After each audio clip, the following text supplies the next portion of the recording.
Ji, hello guys. Now we will discuss the utilities which are basically the applications of thermodynamic. So first one is electricity, बिजली.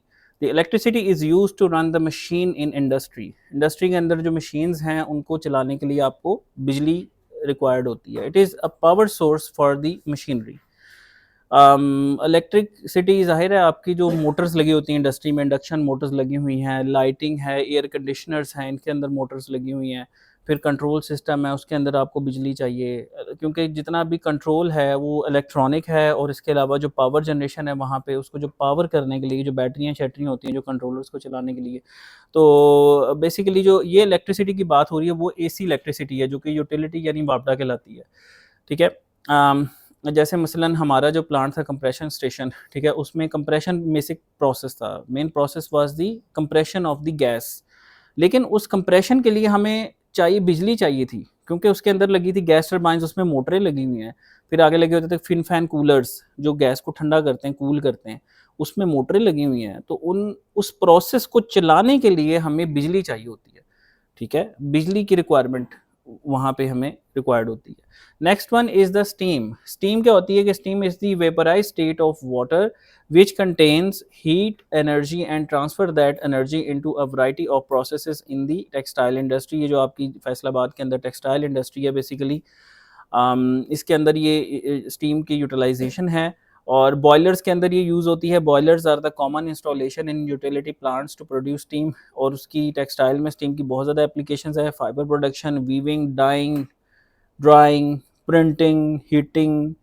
ठीक है, equipment and maintaining the temperatures of the system. Boiler क्या होता है कि boiler is basically, अब हम boilers को ज़रा डिस्कस करते हैं। बॉयलर क्या चीज़ है भाई? बॉयलर बॉयलर उसके हम बड़े वाक़यात सुनते हैं, हादसात बहुत होते हैं इसके। उसकी वजह ये उसको उसके सेफ्टीज़ होती हैं बॉयलर की ना, उसको बाईपास किया होता है। जैसे मैंने आपको एक एग्जांपल दी थी वेल्डिंग की, कि वेल्डर्स अक्सर ये होता है कि इलेक्ट्रिक ब्रेकर को बाईपास करने की कोशिश करते हैं, क्योंकि वो ट्रिप कर रहा होता है अक्सर उनके यूज़ के दौरान। लेकिन उससे क्या होता है, आग लगती है उससे। ये आप हमने लास्ट टाइम डिस्कस किया था इसको। Okay, a boiler is basically a closed vessel in which the water is heated until the water is converted into steam at the required pressure. यानी वाटर को गर्म करेंगे और इसके अंदर आप, इसकी इनपुट क्या है वाटर और आउटपुट क्या है स्टीम।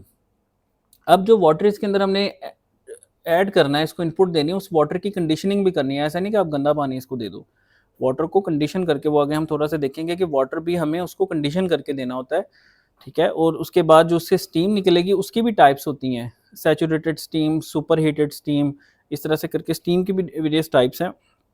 वो आगे अगर आएंगे तो हम डिस्कस करेंगे। Boilers can be classified as follows. Boilers की ना क्लासिफिकेशन होती है according to the relative position of water and hot gases, according to geometric orientation of boiler, according to location of furnace, ठीक है, जहाँ पे वो combustion हो रही है। ठीक है, according to the method of water circulation, कि इसमें water कैसे circulate करवाया जा रहा है, according to the working pressure, according to mobility of boiler, कि आपका बॉयलर स्टेशनरी है, फिक्स है, या मोबाइल बॉयलर है, उस पर ये बेसिकली क्लासिफिकेशंस हैं बॉयलर्स की। According to the number of tubes in the boiler. अब सबसे पहले कहती है according to the relative position of water and hot gases. अच्छा, इसमें जो सबसे फेमस क्लासिफिकेशन है वो है फायर ट्यूब बॉयलर और water tube boiler. Fire tube boiler का मतलब ये कि जो बॉयलर की ट्यूबें हैं उसमें आग लगी हुई है, उसके अंदर वो फायरिंग हो रही है और पानी बाहर है ट्यूबों के। ठीक है, और दूसरा क्या है, water tube boiler. Water tube boiler में क्या होगा, ट्यूबों में पानी है और आग बाहर लगी हुई है। बात समझिए आप, कि वाटर ट्यूब बॉयलर में क्या होगा, ट्यूब्स में वाटर होगा, और फायर ट्यूब में क्या होगा कि ट्यूब में फायर होगी। ठीक है, फायर ट्यूब बॉयलर क्या होगा, if the hot gases of combustion. अच्छा, इसमें कंबस्शन को जरा समझते हैं, कंबस्शन क्या चीज़ है, आग कैसे लगती है, इसको कहते हैं फायर ट्राइंगल। क्या बोलते हैं इसको, फायर ट्राइंगल। एक होता है फ्यूल, फ्यूल यानी जैसे ये जो गैस होती है आपकी। दूसरी ऑक्सीजन, फ्यूल प्लस ऑक्सीजन। तीसरा एग्निशन सोर्स या सोर्स ऑफ एनर्जी, जो उसको स्पार्क देता है, जो स्पार्किंग, इससे आग लगती है, इसको कहते हैं फायर ट्राइंगल। ठीक है, फ्यूल, ऑक्सीजन और सोर्स, इग्निशन सोर्स, इनमें से अगर आप एक भी चीज़ निकाल लें तो आपकी आग नहीं लगेगी। जो फायर एक्सटिंग्विशर्स हो गए, या जो फायर को एक्सटिंग्विश करने में क्या होता है, फायर बुझानी है कहीं पे, तो उसमें यही होता है कि इस फायर ट्रायंगल में से किसी एक चीज़ को निकाल देते हैं तो आपकी आग बुझ जाती है। और फायर भी ये याद रखिएगा एक तरह की नहीं होती, फायर की भी टाइप्स होती हैं कि फायर लगी कैसे है, इलेक्ट्रिकल इक्विपमेंट से लगी है, मैकेनिकल से लगी है, फलानी चीज़ से लगी है। ये एक अलहदा ये हेल्थ एंड सेफ्टी का कोर्स होता है, उसमें ये मैंने ये पढ़ी थी कि फायर की भी क्लासिफिकेशन है। ऐसा नहीं कि आप आग लग गई तो पानी पा दो बुझ जाएगी, कुछ कुछ फायर पानी डालने से और तेज़ हो जाती हैं। आग की भी इकसाम है। ओके, ये चीज़ आपने ज़हन में रखनी है कि जहाँ भी फायर एक्सटिंग्विशर जो आप लगाएँ, उसका पहले देख लें कि ये किस फायर के लिए ये डिज़ाइंड है कि किस आग को ये बुझाएगा। उल्टा भी हो सकता है, ठीक है? तो ये फायर की भी टाइप्स होती हैं। तो फायर ट्यूब बॉयलर, अब इसमें क्या होता है, बॉयलर्स के अंदर कंबस्शन होगी। कंबस्शन हर जगह हो रही है, अगर आप देखें, आप घरों में जो खाना पकाते हैं, जो हांडी-वांडी है, उसमें भी कंबस्शन ही होती है ना, गैस छोड़ते हैं, गैस आ रही, गैस वालों को गालियाँ निकालते हैं जब वो लोड शेडिंग, अब गैस की भी होती है ना। तो गैस है, एयर हमारे आस-पास वैसे ही मौजूद होती है। और तीसरा क्या होता है, स्पार्क आप लगाते नहीं माचिस से, ऐसे ही करते हैं ना घर में, वो कंबस्शन हो रही है। गाड़ियाँ, गाड़ी के अंदर जो इंजन लगा हुआ है, इंटरनल कंबस्शन इंजन, पेट्रोल पा दो जी, गैसोलीन, पेट्रोल फ्यूल आ गया आपका। और एयर आपकी आती है उससे आगे, एयर थ्रॉटल लगा होता है, जो एयर फिल्टर लगा होता है आपके इंजन के साथ, वहाँ से मिक्स होती है, उसे कहते हैं एयर फ्यूल मिक्सचर। क्या कहते हैं उसको? Air fuel mixture. और फिर उसको सोर्स भी मिलता है, जो आप इग्निशन देते हैं उसको, स्पार्क प्लग नहीं लगे होते आपके इंजन्स के अंदर। तो इसकी हम डेप्थ में आगे जाएँगे कि एक होते हैं आपके आईसी इंजन्स, जिसमें जो स्पार्क इग्निशन इंजन्स होते हैं, जिसमें स्पार्क प्लग्स लगते हैं। कुछ होते हैं आपके डीज़ल इंजन जिसमें स्पार्क प्लग नहीं यूज़ होते, उसमें हीट ऑफ कंप्रेशन से ही आग लग जाती है। ये भी बड़ा इंपॉर्टेंट पॉइंट है कि कुछ इंजन्स में स्पार्क प्लग लगे होते हैं, कुछ में नहीं लगते वो। तो ये भी पता होना चाहिए हमें कि कहाँ लगते हैं, कहाँ नहीं लगते, वो हम आगे देखेंगे।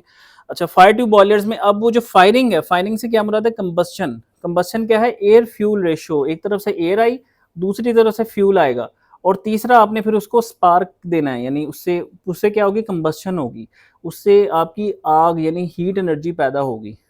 ठीक है?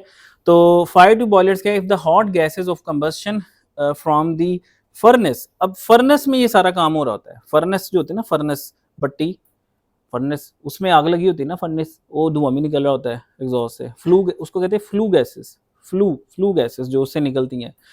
तो if the hot gases of combustion from the furnace pass through the tubes and water is surrounding the tube is called the fire tube boiler. Fire tube boiler में फायरिंग कहाँ हो रही है? ट्यूबों के अंदर हो रही है, और पानी बाहर उसको ठंडा कर रहा है। ठीक है, यानी उससे ठंडा नहीं कर रहा, बेसिकली स्टीम में कन्वर्ट हो रहा है। यानी पानी के अंदर आपने यूँ समझ लें कि पानी का हौज के अंदर आपने ना ट्यूबें डाली हैं, और फायरिंग उस ट्यूबों में हो रही है, वहाँ से वो हीट जनरेट हो रही है, तो इसको क्या बोलेंगे? Fire tube boiler. अच्छा, वाटर ट्यूब बॉयलर में क्या होगा कि पानी जो होगा वो ट्यूबों के अंदर होगा, आग बाहर लगी होगी उसके।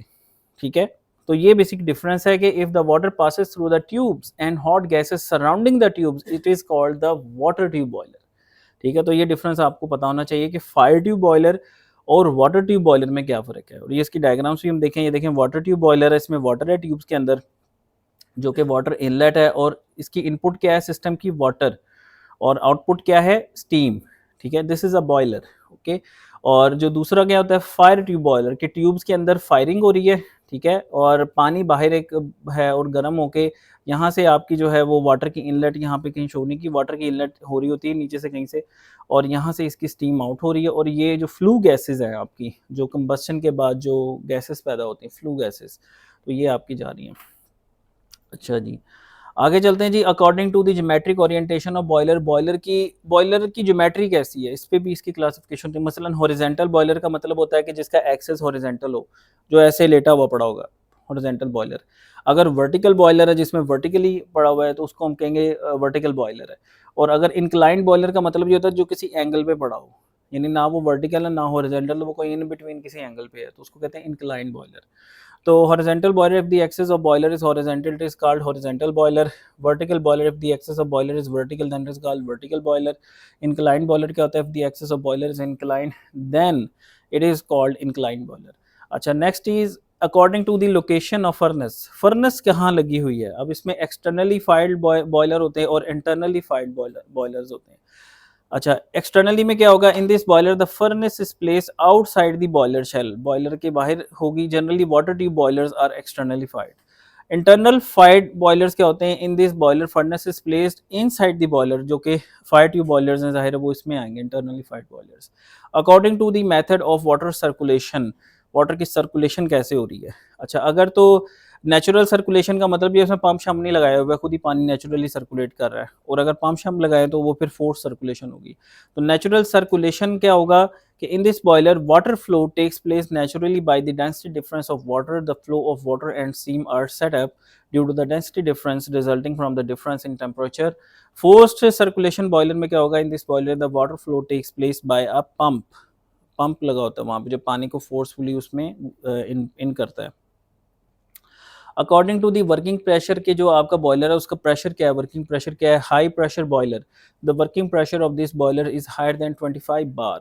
ये यूनिट्स हैं, ये मैं आपको अगले लेक्चर में या उससे अगले लेक्चर में कुछ करवाऊंगा, जिस तरह टेम्परेचर, प्रेशर, टेम्परेचर का यूनिट, प्रेशर का यूनिट, एनर्जी का यूनिट, ये यूनिट्स वगैरह के लिए ना इसका ये आपको करना। तो bar is a unit of pressure, pressure का यूनिट है। वैसे इसका ऐसा यूनिट जो है ना वो पास्कल है, लेकिन वो बहुत जिसको कहते हैं छोटा यूनिट है, तो उसको किलो पास्कल में हम ले रहे होते हैं। तो नॉर्मली एक बार ये जो हमारा गैस होती है ना, ये जो एटमॉस्फेरिक में जो गैसेस पाई जाती हैं, इसमें 78% कोई ऑक्सीजन है और 21% नाइट्रोजन है और फिर नोबल गैसेस वगैरह हैं, इनका भी तो कोई प्रेशर है ना, उसको कहते हैं बैरोमीट्रिक प्रेशर। वो 1 बार होता है, तकरीबन 101 किलो पास्कल, वो वैक्यूम से ऊपर है। तो ये भी मैं आपको अगले लेक्चर से अगले लेक्चर में क्लियर कराऊंगा। एक होता है एब्सोल्यूट प्रेशर, एक होता है गेज प्रेशर। जैसे गेज है ना, गेज अगर आप इसको ऐसे ओपन रख दोगे जो, तो वो क्या देगी? वो जीरो देगी। तो वो 0 kPa है, यानी गेज प्रेशर है। अगर मैं उसको वैक्यूम से कंपेयर करूंगा तो वो 100 दे रही होगी रीडिंग, तकरीबन 100 के करीब उसकी रीडिंग आ जाएगी, 101, तकरीबन 101 किलो पास्कल। तो रेफरेंस मैटर करता है कि आपका रेफरेंस क्या है। तो यानी हाँ, वो बाद में हम उसको देखेंगे। तो बार अभी फिलहाल आप देखें कि bar is a unit of pressure. तो 25 बार जो हमारा प्लांट था ना वो 7 बार का था। नॉर्मली प्लांट या तो होता है PSI भी एक यूनिट है, पाउंड पर square inch, 80 PSI, 100 PSI, 120 PSI, 100 PSI 7 बार बनते हैं। तो हमारा जो प्लांट था वो 100 PSI का था, यानी 7 बार उसमें ये एयर का प्रेशर होता था। आपके जो टायर है उसमें कितना रखते हैं? 35 पाउंड। कभी भरवाइए हुआ 35 पाउंड, 25 पाउंड, 30 पाउंड, 30 कर दो। ओ भाई वो PSI है, पाउंड पर स्क्वायर इंच है, छोटा यूनिट है। बार अगेन बड़ा यूनिट है। एक बार में तकरीबन 14.7 PSI होते हैं, यानी 14.7 PSI आई थिंक, मुझे इफ़ आई रिमेंबर, तो ये 14.7 PSI एक बार के बराबर होते हैं। बार इज़ अ बिग यूनिट। बार को केजी पर सेंटीमीटर स्क्वायर भी लिया जाता है, केजी पर सेंटीमीटर स्क्वायर भी बार की ही एक है वो यूनिट ही है। तो अच्छा, आगे आता है medium pressure boiler. The range of working pressure of the boiler is between 10 से, अगर 10 से 25 बार के दरमियान है तो फिर क्या होगा आपका? मीडियम प्रेशर बॉयलर होगा। लो प्रेशर बॉयलर क्या होगा? Low pressure boiler is the range of the working pressure is between 3.5 से 10 बार के दरमियान है, तो वो कौन सा है? लो बॉयलर प्रेशर। तो ये आपको प्रेशर की रेंज आपको पता होनी चाहिए कि इस पे भी बॉयलर की क्लासिफिकेशन होती है। मसलन मैं प्लांट पे जाता हूँ, मैं कहता हूँ जी हॉरिजॉन्टल बॉयलर है, मीडियम प्रेशर बॉयलर है, horizontal, medium pressure and fire tube boiler. अब आपको समझ आ गई क्या क्या मतलब है? मीडियम मैंने कहा, इसका मतलब उसका प्रेशर कहीं 10 से 25 के दरमियान होगा। हॉरिजॉन्टल का है तो वो हॉरिजॉन्टली पड़ा एक्सेस वाला होगा, और अगर मैंने फायर ट्यूब का है तो वो फायर ट्यूब वाला बॉयलर होगा। तो इस तरह से उसने सिर्फ ये नाम लिखा होगा और आपको उसको नाम को पढ़ के समझ आना चाहिए कि यार ये कौन सा बॉयलर पड़ा हुआ है, राइट? अच्छा, according to the mobility of the boiler, boiler आपका मोबाइल है, बॉयलर मूव कर रहा है, पहिए ये लेंगे, मतलब वो मूव कर लेता है एक जगह से दूसरी जगह आपने लेके जाना है, उसको कल लेके जा सकते हैं, या फिक्स हो गया एक जगह पे, तो उसको कहते हैं स्टेशनरी बॉयलर या मोबाइल बॉयलर। तो stationary boiler, this boiler can not be moved easily from one place to another place, this area is used in power, these are used in power generation और process heating in industries। Mobile boiler क्या होता है कि जो आप easily उसको move कर सकते हैं, आपकी एप्लीकेशन जहाँ भी है, आपने अगर कोई चीज़ इधर से उधर मूव कर दी है, प्लांट में को चेंज किया, तो आप इधर से उठा के उधर ले जाओ। लेकिन नॉर्मली बॉयलर को फिक्स कर दिया जाता है, नट बोल्ट लगा के, बड़ा मुश्किल होता है उसको सारा डीप्रेशराइज, डी एनर्जाइज करना पड़ता है, उसके सारे कनेक्शंस मैकेनिकल के खोलने पड़ते हैं, सारे इलेक्ट्रॉनिक्स इंस्ट्रूमेंटेशन के कनेक्शंस खोलने पड़ते हैं, फिर उसको उठाना भी एक अजाब होता है, क्रेन के थ्रू उठाना है, कैसे उसको वो अर्थ मूविंग इक्विपमेंट होता है उसके थ्रू उठा के फोक लिफ्ट करना है, क्या करना है, दूसरी जगह फिर लगाना, फिर उसकी लेवलिंग चेक करनी, क्योंकि अगर हल्का सा लेवल भी ख़राब होगा ना तो वो भी आपका लॉन्ग टर्म में फारिग हो जाएगा आपको बॉयलर। लेवल होना बड़ा ज़रूरी है मैकेनिकली, ठीक है। अच्छा, according to the number of tubes in the boiler, अब बॉयलर अगर आपका सिंगल ट्यूब बॉयलर है या मल्टी ट्यूब बॉयलर है, तो this boiler having only one fire or water tube for the circulation of hot gas, अगर एक ही tube मोटी से लगी हुई है तो वो सिंगल ट्यूब है, अगर छोटी छोटी ट्यूब्स उसमें ज़्यादा लगी हैं, मल्टीपल लगी हैं, तो वो क्या है, multiple tube boiler. This boiler having two or more fire or water tubes for the circulation of hot gases and water. Cooling tower जी, कूलिंग टावर क्या होता है, जैसे हमारे पास जो जनरेटर्स होते थे ना, उसमें ये लगा होता था कूलिंग टावर। अब देखो, इंजन, एक जनरेटर मैं पहले आपको बताऊं, जेन सेट है, जेन सेट मीन्स जनरेटिंग सेट है, इंजन ड्रिवन जेन सेट है, उसमें गैस इंजन लगा हुआ है। गैस हम अपनी ही यूज़ करते थे, जो प्लांट से हम निकालते थे ज़मीन से, वो ये खुद ही यूज़ कर लेते, हमारी अपनी गैस है, तो हमने किससे लेनी, हम उसको यूज़ करके गैस इंजन चला के बिजली पैदा करते थे। तो अब इंजन जब चलेगा mechanically, four stroke engine, we engine था, वी इंजन हमारे पास था, नौ सिलेंडर्स थे, 9 सिलेंडर इस तरफ थे, 9 इस तरफ थे, वी इंजन। तो उसने गर्म नहीं होना, इंजन ने, गाड़ी गर्म नहीं होती, तो इन आप फ्रिक्शन नहीं होती, तो उसको ठंडा भी तो करना है, तो इंजन साहब को ठंडा नहीं करना, तो इंजन को पानी नहीं देना भाई। इंजन पे पहले होता है ऑयल, ऑयल होता है जो इंजन के अंदर मशीनरी में घूमता है, जो उसको ठंडा करता है और उसकी फ्रिक्शन को रिमूव करता है और कूलिंग का काम करता है, ठीक है। अब वो ऑयल जब उस इंजन से गुजरेगा, उसके पार्ट से, ऑयल गर्म हो जाएगा। उस ऑयल, गर्म ऑयल को ठंडा करने के लिए फिर एक लगाया जाता था हमारे पास shell and tube type heat exchanger, वो मैं आपको करवाऊंगा, shell and tube type heat exchanger, जो उस ऑयल को ठंडा करता था, पानी, उसको कहते थे एच टी वाटर, क्योंकि वो डायरेक्ट उस ऑयल को ठंडा कर रहा है, वो बहुत गर्म, उसको कहते थे एच टी वाटर। ये अक्सर खराब हो जाता है, गाड़ियों में भी हो जाता है, मेरी गाड़ी थी उसमें खराब हो गया था, ऑयल पानी मिक्स होना शुरू हो गए थे, ये हमारे इंजन पे हुआ था, हमारा पूरा इंजन फारिग हो गया था इसकी वजह से, पूरा इंजन फारिग। तो फिर दोबारा से उस इंजन को बनाया गया था, तो अच्छा खासा हमारा खर्चा हो गया था। तो शेल एंड ट्यूब टाइप का था वो हीट एक्सचेंजर, एक तरफ पानी होगा उसके, एक तरफ क्या होगा, ऑयल, ऑयल को ठंडा करने के लिए पानी उसमें से गुजरेगा, पानी, अच्छा पानी जरा लो टेम्परेचर का होगा, ठीक है, रिलेटिवली, तो तभी आपका ठंडा होगा ना आपका ऑयल। तो इस तरह से उसको कहते थे एच टी वाटर। अब उस एच टी वाटर को भी ठंडा करने के लिए एक और वाटर होता था, एक और हीट एक्सचेंजर लगा होता था, वो प्लेट टाइप था हमारा, ठीक है, वो उसको कहते थे एल टी वाटर। अब उस एल टी वाटर को ठंडा करने के लिए कूलिंग टावर होता था, वो पानी हमारा कूलिंग टावर से गुजर, सर्किट समझ आया, कूलिंग टावर से गुजर के आके एलटी वाटर है, उस एलटी वाटर पे एक हीट एक्सचेंजर लगा हुआ है, जस्ट लाइक ट्रांसफार्मर समझ लें आप, प्राइमरी वाइंडिंग, सेकेंडरी वाइंडिंग और मैग्नेटिक, इस तरह से हीट एक्सचेंजर को समझ लें कि एक तरफ एक पानी, एक तरफ दूसरा पानी है, तो वो हीट ट्रांसफर हो रही है एक दूसरे में ना। आपको ये भी थर्मोडायनेमिक्स का असूल है ना, कि अगर दो चीज़ें अगर आपस में मिल रही हैं, मैंने लास्ट लेक्चर में भी आपको कराया, तो वो टेम्परेचर उनका कांस्टेंट हो जाता है, मतलब अगर एक 0 पे है, एक 100 पे है, उसको आप ज्वाइन कर देंगे 50-50 पे जाके आगे सेट हो जाएंगे दोनों। ये असूल यहाँ यूज़ हो रहा है ये हीट एक्सचेंजर्स के अंदर, अप्लाइड थर्मोडायनेमिक्स, ठीक है। तो एल टी वाटर, उसके साथ लगा एच टी वाटर, वो एच टी वाटर आगे ऑयल को ठंडा कर रहा है, और वो ऑयल कहाँ किसको ठंडा कर रहा है, आपके इंजन को।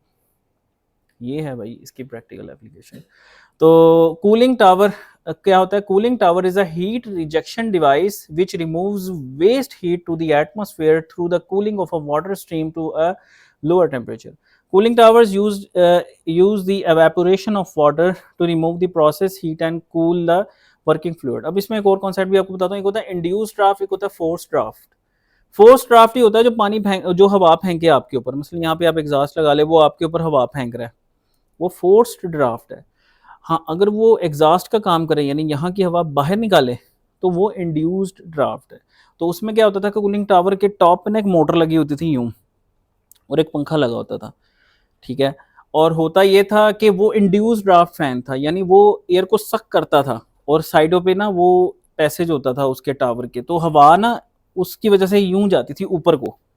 बात समझ आ रही, ये टावर लगा है और इसके साइडों पे ओपनिंग्स हैं थोड़ी थोड़ी, और ऊपर मोटर लगी है जो कि हवा को साइडों से ऊपर लेके जा रही है।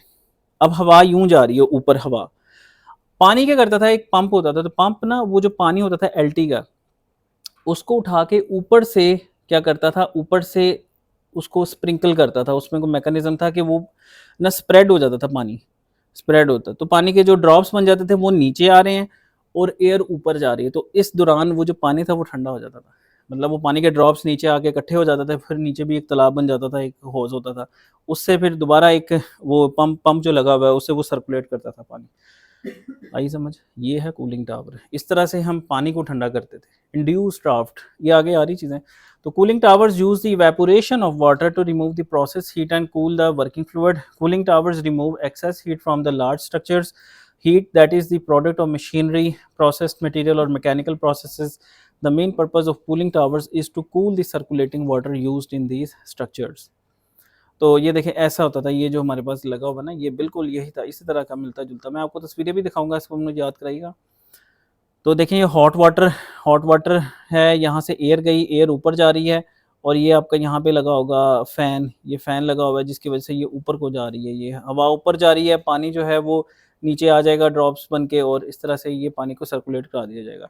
अच्छा, अगर तो नेचुरल ड्राफ्ट है जिसमें no external mean required to force or draw the air through the tower, वो नेचुरल है, नेचुरली उसमें जो है वो हवा गुजरेगी, आपको ज़रूरत ही नहीं है. हाँ, अगर नेचुरल नहीं है तो आपको फोर्स करना पड़ेगा. फोर्स कैसे करोगे? मोटर शोटर लगा के, ठीक है. तो use the power driven fan motors to force or draw air through the tower. देखो इसमें आ गया ना इंड्यूस ड्राफ्ट और force draft. On the basis of air to water flow, अब पानी और एयर का फ्लो कैसा हो रहा है, कैसे काट रहे हैं एक दूसरे को, पानी कहाँ जा रहा है, कहाँ से कहाँ जा रहा है, और एयर कहाँ से कहाँ जा रही है, उसकी बेसिस पर एक होता है क्रॉस फ्लो, दूसरा क्या होता है काउंटर फ्लो. ठीक है. अच्छा जी, mechanical draft it is divided into two types. In induce draft, ये देखो इंड्यूस ड्राफ्ट वाला आ गया, ये देखो ये पंखा लगा हुआ है ये. अब इसमें होता ये था कि जी ये मोटर साहब जो है वो मोटर कभी ख़राब हो जाती थी. ज़ाहिर है पानी है इसमें, पानी की वजह से मोटर में ना नमी आ जाती थी, मोटर आपकी वो बड़ी जल्दी फारिग हो जाती थी, करोड हो जाती थी. तो ख़राब हो गई, अब मोटर को उतारा, उसकी उसकी फिर परमिट लिया, हॉट परमिट लेते थे, फिर उसके बाद कोल्ड परमिट लेते थे, फिर उसकी पैनल से तारें निकाली, तारें निकालने के बाद मोटर निकाली. मैकेनिकल वालों को कहा कि जी इसका एरा पक्का लदा करो तो सानू कट के दो, मैकेनिकल वाले ही मोटर उतार के देते थे हमें. ये बड़ा मसला होता है इंडस्ट्री में कि कौन सा काम किसका है, इसमें बड़ी लड़ाई होती है. मैकेनिकल वाले इलेक्ट्रिकल वाले इंस्ट्रूमेंट के पीछे पड़े रहते हैं, और इंस्ट्रूमेंट वाले फिर इलेक्ट्रिकल वालों के पीछे पड़े रहते हैं कि यार ये आपका बिजली का मसला है. क्योंकि जहाँ पे कंट्रोल और ऑटोमेशन आ जाते हैं ना कंट्रोलर्स, वहाँ पे बिजली वालों का काम खत्म हो जाता है. बिजली वालों का काम सिर्फ ये है कि बिजली आनी चाहिए, 3 फेज, बस 3 तारें, बस इतना काम है उनका. लेकिन जो आगे काम है ऑटोमेशन वगैरह, वो सारा इंस्ट्रूमेंट वाले देख रहे होते हैं या ऑटोमेशन वाले देख रहे होते हैं. इलेक्ट्रॉनिक्स वाले, एक ही इंस्ट्रूमेंट ऑटोमेशन इलेक्ट्रॉनिक्स, और साथ होते हैं मैकेनिकल वाले, वो सबसे ज़्यादा बदमाश होते हैं. ठीक है, उसकी उनकी वजह से फॉल्ट रहता है, और सबसे ज़्यादा सफ़र इंस्ट्रूमेंट वाले यानी हम सेंसर्स वाले जलील करते हैं, क्योंकि वो होते हैं हुआ हुआ हैं, अफ्रीकी टाइप के मैकेनिकल है, मोटे दिमाग के, तोड़े मारने वाली कौम. तो वो क्या करती है हमारी चीज़ें, अब जैसे इंजन पे चढ़ते थे ना, हमारे सेंसर डैमेज कर देते थे, सेंसर पे पाँव रख दिया यूँ, ओ भाई वो उसकी हल्का सा भी हिल गया ना, अगर वो सेंसर हल्का सा भी हिल गया, उसकी हल्की सी भी इलेक्ट्रॉनिक्स ख़राब हो गई, गया सेंसर, तो हम सबसे ज़्यादा ज़लील इन मैकेनिकल वालों की वजह से होते थे. ये चीज़ें आपको इसलिए बता रहा हूँ कि अगर आप प्लांट पे जाते हैं तो आपको पहले से पता हो. ठीक है. In induced draft cooling towers, the fan is mounted at the top of the tower and it is used to pull the air through the tower. तो एयर ये देखो यहाँ से साइडों से आई और ऊपर की तरफ गई. ठीक है, पुल हो गई एयर. एयर क्या कर रही है कि यहाँ से एंटर होकर इधर से बाहर निकल रही है. ठीक है, और पानी कहाँ से आ रहा है, पानी यहाँ से हॉट वाटर आ रहा है, और यहाँ से ये देखो ये नोजल के थ्रू जो है ना वो ड्रॉप्स में चेंज हो रहा है. जैसे आप शावर के नीचे नहीं नहाते, वो पानी शावर नहीं बन जाता, और नीचे अगर सारा पानी जो गिर रहा है वो नीचे जाके गटर में इकट्ठा हो रहा था, तो यूँ समझ ले कि ये इसका वो है बेसन है जिसमें वो पानी सारे का सारा है जो आप नहा रहे होते हैं, वो सारा सारे पानी जो ड्रॉप्स हैं, जो हॉट ड्रॉप्स हैं, जब उनमें से एयर गुजरती है ना तो वो हीट एक्सचेंज हो जाती है. हीट एक्सचेंजर है ना ये, हीट एक्सचेंज हो जाती है. तो वो जो गर्म पानी के ड्रॉप्स होते हैं वो ठंडे हो जाते हैं, और जब जो बेस पे इकट्ठा होता है पानी, वो बड़ा ठंडा पानी होता है. फिर मुझे ये भी याद है उसके हम पीएच लेते थे, पीएच सेंसर होता था हमारे पास, वो एक बीकर सा होता था, उसमें डाल के उसके पीएच मॉनिटर होते थे. फिर उसमें केमिकल इंजेक्शन भी होती थी. पानी है ना उसको उसमें केमिकल इंजेक्शन भी किया जाता था ताकि अंदर वो जंग ना लगा दे. पानी है भाई, काम तो दिखाएगा अपना, तो वो अंदर जंग से भी बचाना है ना, उसमें केमिकल इंजेक्शन भी होती थी, उसके पंप लैदा पड़े होते थे, केमिकल इंजेक्शन पंप कहते थे उसको हम. अच्छा, जो कोरोजन वगैरह से बचाने के लिए. अच्छा, दूसरा क्या होता है जी फोर्स ड्राफ्ट. फोर्स ड्राफ्ट में क्या होता है कि वो फोर्स करेगा आपकी एयर को, जैसे यहाँ पे देखें फोर्स कर रहा है, यहाँ पे साइड पे लगा हुआ है, यहाँ से एयर उठा के फेंक रहा है, ये फोर्स कर रहा है, और यहाँ पे वाटर इन हो रहा है और यहाँ से वाटर आउट हो रहा है. तो in force draft cooling towers the fan is mounted on the side of the tower and it is use to push the air through the tower. Okay. अच्छा, अब on the basis of air water flow में in cross flow cooling towers, जो cross flow होता है उसमें air और इसका cross में फ्लो हो रहा है. जैसे आप ये देखें कि the air enters the side of the tower and travels perpendicular to the water stream. अब यहाँ से एयर यहाँ से एंटर हो रही है ना, यहाँ से एयर एंटर हो रही है और पानी यूं जा रहा है, तो ये 90 डिग्री बन रहा है. Cross, cross means orthogonal 90 degree जो है वो बेसिकली बन रहा है कि एयर यूं जा रही है साइडों से और पानी नीचे आ रहा है, तो 90 डिग्री बन रहा है। काउंटर फ्लो 180 डिग्री है, काउंटर ऑपोजिट, ठीक है। तो cooling towers, the air enters at the bottom of the tower and travels up in the opposite direction of the water stream. जैसे यहाँ पे देखें बॉटम से एंटर हो रही है एयर और बॉटम से एंटर होके ये ऊपर जा रही है और पानी नीचे आ रहा है, तो ये क्रॉस फ्लो है। क्या है क्रॉस फ्लो? यानी ये जो आपका वो है ये जो इंड्यूस ड्राफ्ट टाइप जो इस पे मैंने काम किया, तो जो मैंने आपको एक्सप्लेन किया, ये वही है, क्रॉस फ्लो वाला है कि जिसमें एयर ऊपर जा रही है, ठीक है, और पानी नीचे आ रहा है, ठीक है। तो इसको हम कहेंगे जो counter flow, sorry counter flow. तो इससे जो पीछे वाला जिसमें एयर साइड से एंटर हो रही है तो उसमें क्रॉस बन रहा है, 90 डिग्री बन रहा है, तो वो क्रॉस फ्लो कहलाएगा आपका। अच्छा, compressed air, this is again one of the most important utility thing, ठीक है, जो कि इसमें हम देखते हैं कि कंप्रेस्ड एयर है क्या? बेसिकली एयर को कंप्रेस किया, उसका प्रेशर बढ़ाया। जैसे ये जो एयर है ना इस वक्त आपके कमरे में, ये 1 बार है इसका प्रेशर, 1 बार एब्सोल्यूट है। गेज प्रेशर इसका 0 ही है, ये 0 प्रेशर है इस वक्त आपका, ये गेज में 0 है, लेकिन एब्सोल्यूट में ये 1 बार है। एब्सोल्यूट का मतलब ये है कि इसको मैं वैक्यूम से कंपेयर कर रहा हूँ, वो जो जहाँ पे कोई प्रेशर नहीं होता, वैक्यूम में ले गया उसको मैं। तो compressed air is a form of stored energy that is used to operate the machinery, equipment and processes. Air compressor used to produce compressed air. कहाँ यूज़ होती है compressed air? टायर्स के अंदर जो हवा भरते हैं। काट दो टायर की हवा, चला के दिखा दो गड्डी, नहीं चलेगी। टायर्स आर दैट इंपॉर्टेंट, तो compressed air is that important। हवा, टायर की हवा कभी निकाली नहीं? हाँ, वो उसकी बात हो रही है, ठीक है। अच्छा, इसके अलावा इंडस्ट्री में कहाँ यूज़ होता है? इंडस्ट्री में, अच्छा इंडस्ट्री में ये यूज़ होता है कंट्रोल वेल्व्स के अंदर। कंट्रोल वेल्व, प्रोसेस कंट्रोल में हम ये पढ़ाते हैं कंट्रोल वेल्व।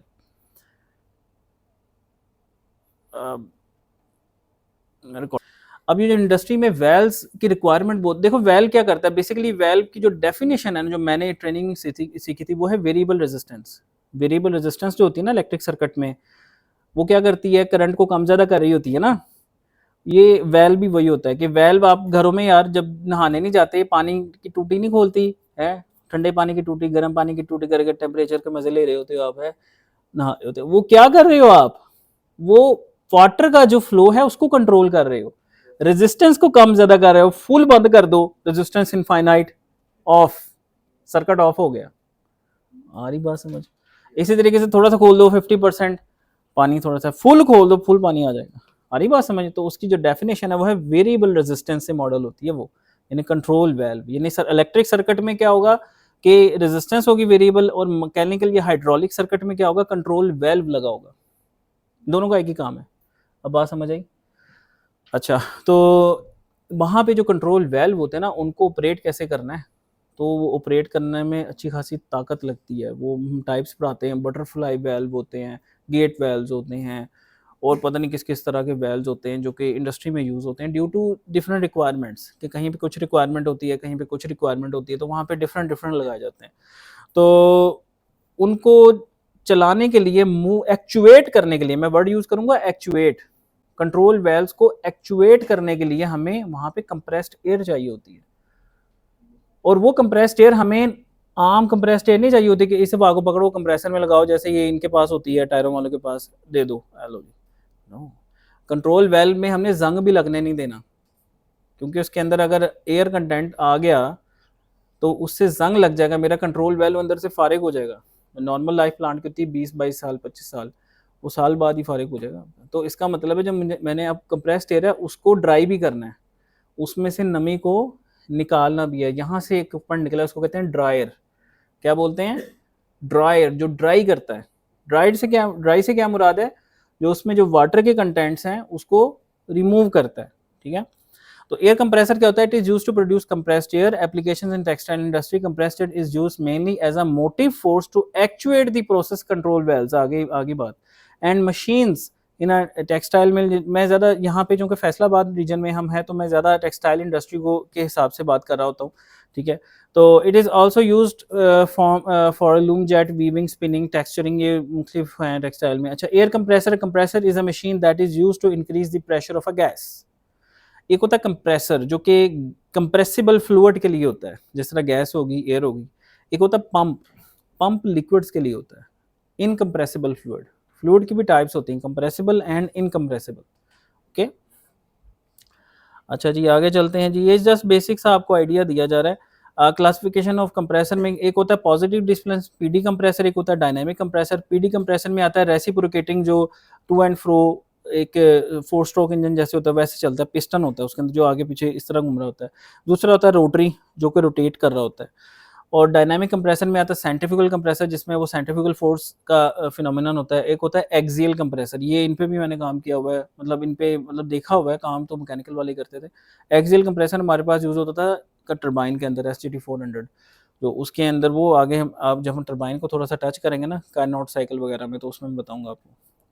अच्छा, पीडी कंप्रेसर क्या होता है कि in positive displacement type a given quantity of the air is trapped in a compression chamber and the volume it occupies is mechanically reduced causing a corresponding rise in the pressure prior to the discharge. तो ये हम PV curve भी बनाया करेंगे इसकी, कि volume कम हो रहा है तो प्रेशर बढ़ रहा है, तो उसकी पीवी कर्व बनती होती है।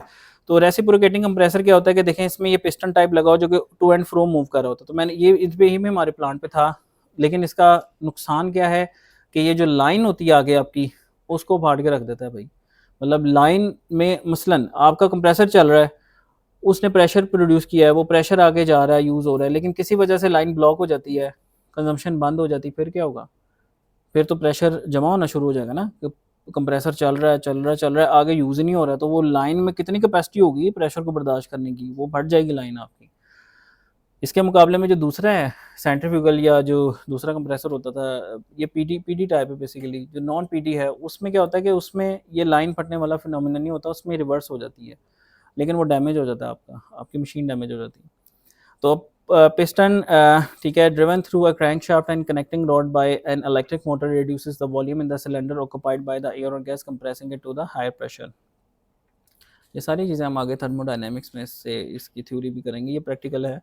रोटरी कंप्रेसर, रोटरी कंप्रेसर्स क्या होते हैं कि कीमा बनाने वाली मशीन कभी देखी है आपने?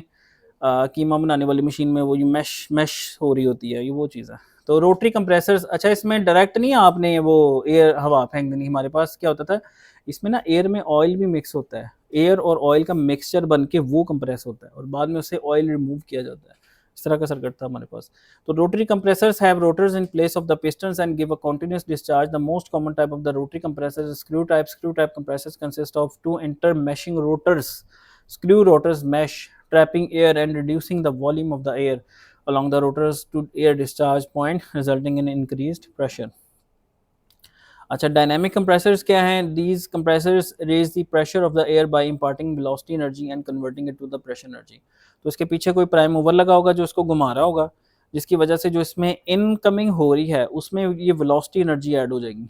ये जो घूम रहा है ना वेलोसिटी एनर्जी, थर्मोडायनामिक का लॉ, इसमें वेलोसिटी एनर्जी ऐड हो जाएगी। वो वेलोसिटी एनर्जी यानी kinetic energy, basically velocity energy is basically kinetic energy half m square, उसको फिर ये प्रेशर एनर्जी में कन्वर्ट करेगा। मतलब इसको फेंकता है, एक वॉल्यूट बॉडी होती है, कल हमने वीडियो में भी देखा था, वॉल्यूट बॉडी पे जब वो टकराती है तो वो काइनेटिक एनर्जी कन्वर्ट हो जाती है आपकी प्रेशर एनर्जी के अंदर। Bernoulli law, kinetic energy plus potential energy plus pressure energy is constant, law of conservation of energy. So the centrifugal type is the most common and is widely used for the industrial compressed air. A centrifugal air compressor has a continuously flowing air stream which has velocity energy imparted to it by an impeller. ठीक है, approximately one half of the pressure energy is developed in the impeller with the other half achieved by converting the velocity energy to the pressure energy as the air speed is reduced in diffuser or volute. इसकी कल आपको मैंने वो दिखाई भी थी video. तो ये सक्शन है और ये इसका डिस्चार्ज है। तो ये जो वेलोसिटी एनर्जी है ये जब इस पर हिट करेगी तो वो आपकी प्रेशर एनर्जी में कन्वर्ट हो जाएगी। एक्सियल कंप्रेसर ये हमारी टरबाइंस में लगे होते थे। Axial compressor consist of rotor with multiple rose of, इसमें स्टेटर रोटर का कॉन्सेप्ट आता है। जैसे आपकी मोटर होती है ना, अब इसमें एक स्टेटर होता है, ये ऊपर वाला स्टेटर, उसके अंदर ये रोटर होते हैं और बीच में स्टेजेस होती हैं। हमारे पास थी फोर स्टेजेस थी हमारे पास, मुझे याद पड़ रहा है कंप्रेसर की 4 थी या 7 थी। तो axial compressors consist of the rotor with multiple rose of blades and इनके ब्लेड चेंज होते हैं कुछ अर्से के बाद ना, इनके ब्लेड चेंज किए जाते हैं। इनको खोल के उनकी ये जो ब्लेड हैं उसकी सर्विस वगैरह और उसमें चेंज वगैरह जो ख़राब हो जाता है उसको चेंज कर देते हैं। Axial compressor consists of a rotor with multiple rows of blades and a matching stator with rows of stationary vanes. The rotating blades impart velocity energy primarily in an axial plane. The stationary vanes act, देखो ना, एक rotor हो गया, rotor जो घूम रहा है बीच में, और बाहर क्या हो गया, एक स्टेटर हो गया, ठीक है। The rotating blades impart velocity energy primarily in an axial plane. The stationary vanes then act as a diffuser. Diffuse कर देती है, यानी जब उस पर हिट होती है आपकी वो जो जिसमें वेलोसिटी एनर्जी ऐड होगी तो वो अपनी एनर्जी डिफ्यूज करके प्रेशर एनर्जी में कन्वर्ट हो जाती है. Convert the residual velocity energy into the pressure energy. देखो यही तो कन्वर्जन्स हैं जो थर्मोडायनेमिक्स में होती है कि एनर्जी जो है एक फॉर्म से दूसरी फॉर्म में कन्वर्ट हो जाएगी. कहीं पे काइनेटिक हो जाए ज़्यादा होती है, वहाँ पोटेंशियल कम होगी, और दूसरी जगह पोटेंशियल हो जाती है ज़्यादा, काइनेटिक कम हो जाती है. लेकिन नेट टोटल एनर्जी कांस्टेंट ही है, law of conservation of energy. तो ये बेसिकली जो है एक्सियल कंप्रेसर्स हो गए आपके. अच्छा आगे चलते हैं. बॉयलर वाटर ट्रीटमेंट, ये भी बड़ा इंपॉर्टेंट पॉइंट है कि अब जो बॉयलर्स आपको जो आपने पानी देना है जिससे आपने स्टीम पैदा करनी है, वो पानी एवं नहीं उठा के दे देना है यार पानी पा दो. पानी को ट्रीटमेंट करके देना है आपने, ताकि बॉयलर के अंदर स्केलिंग होती है. स्केलिंग, ये वर्ड याद रखिएगा, स्केलिंग. बॉयलर के अंदर स्केलिंग हो जाती है अगर गंदा पानी आप उसको दोगे.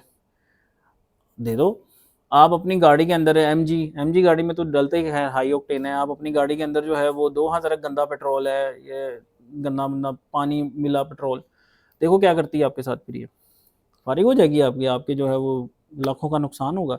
तो इसी तरीके से जो आपका बॉयलर है, बॉयलर को भी आपने जो वाटर देना है वो ट्रीट करके देना है. ठीक है, क्या करके देना है? ट्रीट करके देना. ट्रीट से मुराद ये क्या है कि उसको उसको साफ सही करके देना, ट्रीटमेंट उसकी करनी है आपने. The primary function of a boiler water treatment program is to keep the heat transfer surfaces free from scale and deposition. Scaling मैंने आपको बता दी है, जो उस पर पार्टिकल जम जाते हैं. डेपोजिशन वही है, डिपॉजिट होना, मतलब फॉरेन ऑब्जेक्ट्स का डिपॉजिट होना, मतलब अनडिजायरेबल जो चीज़ उस पर जम जाती है. तो boiler deposits are problematical as they typically contain undesirable levels of metal oxides, mineral scales, sludge, and various combinations. Boiler water treatment is used to remove suspended solid, dissolve solid and dissolve gases. Suspended solid means जो ऐसे solid जो जज़ब नहीं हुआ अलग ही है, घूम रहा है, सस्पेंड हुआ है. डिजॉल्व सॉलिड जो डिजॉल्व हुआ पड़ा है, डिजॉल्व गैसेस जो डिजॉल्व हुई है. अच्छा, the steps that are used to purify the water before it goes to the boiler. Filtration, reverse osmosis और डीएरेशन. फिल्ट्रेशन, फिल्टर वाला प्रोसेस होता है कि उसमें एक मैश होता है. मैश में जो है वो पानी अगर आप गुजारें तो उसमें छोटे छोटे वो सुराख होते हैं. तो जिन पार्टिकल का साइज़ उन सुराखों से ज़्यादा होता है वो नहीं गुजरेंगे. जिनका साइज उस सुराखों से, माइक्रोन कहते हैं इसको, माइक्रोमीटर में होते हैं. Micrometre, micron, 10 micron, 20 micron, 5 micron, ये होता है फिल्टर की साइज. तो उतने यार मैंने. अच्छा, the steps that are used to purify water before it goes to the boiler are filtration. Filtration again to remove the suspended solid, ये उसकी डेफिनेशंस देख लें. Reverse osmosis to remove the dissolved solid and deaeration to remove the dissolved gases.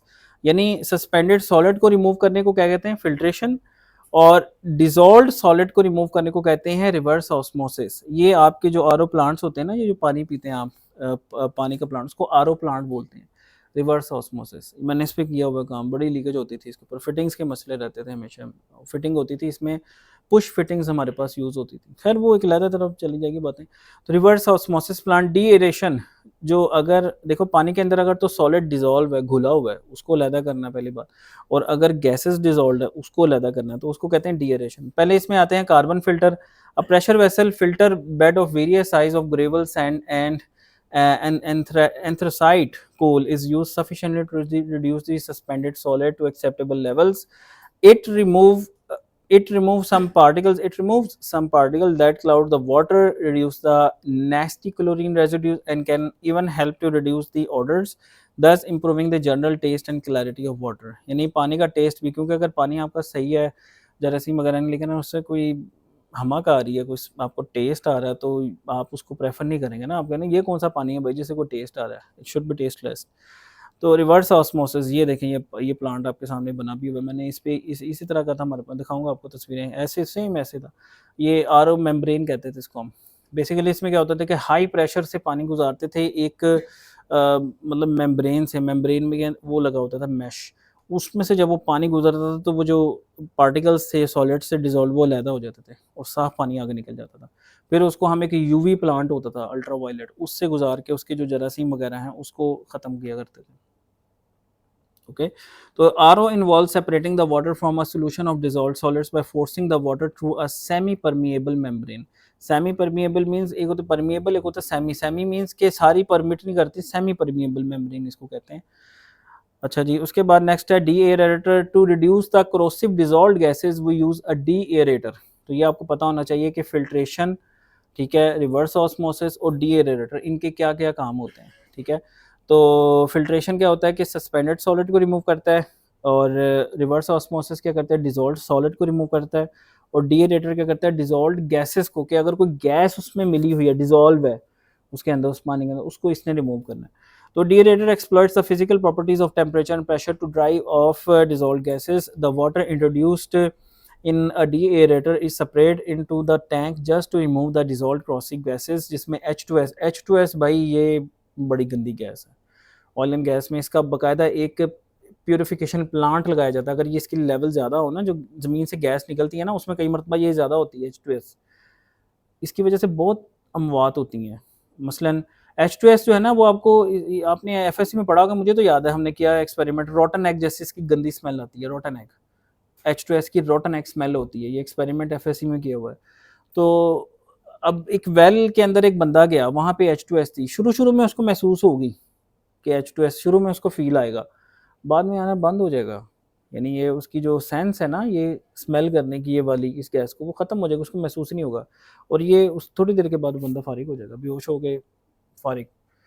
H2S ये killer है, ये killer gas है, ठीक है। तो इस H2S को रिमूव करना है, कार्बन डाइऑक्साइड हो गई, ऑक्सीजन वगैरह, जो इसमें जो कोरोसिव अगर कोई गैसेस आ गई हैं, तो वो उसको डीएरेटर के थ्रू रिमूव किया जाएगा। The water inside the deaeration tank is heated to 100 degree C temperature. तो जो पानी होगा ना उसके अंदर, डीएरेशन टैंक के अंदर, उसको 100 डिग्री सी पे पहले हीट करेंगे, बॉयल करेंगे। The pressure is also exerted to stop, हाँ अब इसमें देखा ना, उसमें बॉइलिंग तक लेके जाएंगे, लेकिन बॉयल नहीं करना, उसके प्रेशर को कंट्रोल करना है। The pressure is also exerted to stop the boiling. Once the gases are forced out of the solution they are vented off. Once the gases are forced out of the solution they are went off and the treated water can be supplied into the boiler। यानी जो पानी होगा, पानी को main boiler में फेंकने से पहले एक डीएरेटर से गुजारेंगे, जिसमें भी बॉइलिंग तक हीट होगी, लेकिन बॉयल नहीं होने देंगे।